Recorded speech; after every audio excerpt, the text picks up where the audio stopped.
మొక్కల్లో హార్మోన్లు ఉపయోగాలు. ఆక్సిన్ దేనికి ఉపయోగపడతాయి?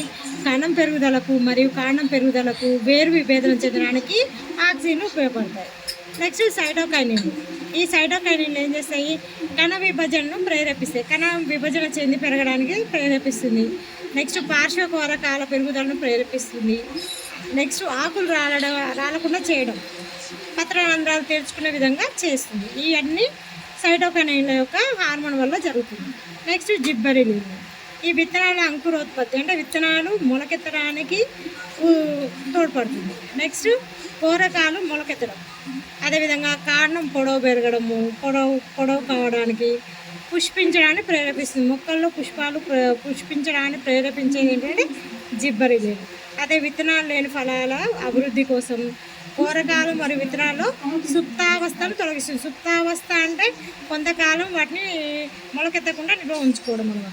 ఇలా సుప్తావస్థలో ఉన్న విత్తనాల్లో సుప్తావస్థను తొలగించి అవి విత్తనాలు మొలకెత్తడాన్ని ప్రేరేపించేది జిబ్బరెలిన్. నెక్స్ట్ ఆప్సైటిక్ ఆమ్లం. ఇది ఏం చేస్తుందంటే పత్రరంధ్రాలు మూసుకొనడం చేస్తుంది. అంటే ఇక్కడ పత్రరంధ్రాలు తెరుచుకునే విధంగా చేసేదేమో సైటోకైనిన్, పత్రరంధ్రాలు మూసుకునే విధంగా చేసేది ఆప్సైటిక్ హార్మోన్. నెక్స్ట్ విత్తనాల సుప్తావస్థ. అంటే ఇక్కడ జిబ్బరెలిన్ ఏమో విత్తనాల సుప్తావస్థను తొలగిస్తుంది, కానీ ఆప్సైటిక్ ఆమ్లం ఏం చేస్తుంది? విత్తనాల సుప్తావస్థను కొంతకాలం నిలవ ఉండేటట్టుగా విత్తనాలు మొలకెత్తకుండా చేస్తాయి. అదేవిధంగా ఆకుల వయోజన వృద్ధిని ప్రోత్సహిస్తుంది. అదేవిధంగా ఇథిలిన్ అనేది ఫలాలు పక్వానికి రావడానికి సహాయపడతాయి. ఇది డిఎస్సిలో చాలా చాలా ఇంపార్టెంట్. ఇది బాగా గుర్తుపెట్టుకోండి. ఆక్సిన్ అనేది కణం పెరుగుదలకు మరియు కాండం వేరు విభేదనకు తోడ్పడతాయి. సైటోకైనిన్ కణ విభజన ప్రేరేపిస్తాయి. పార్శ్వకోరాలు పెరగడానికి ప్రేరేపిస్తుంది. ఆకులు రాలకుండా చేస్తుంది.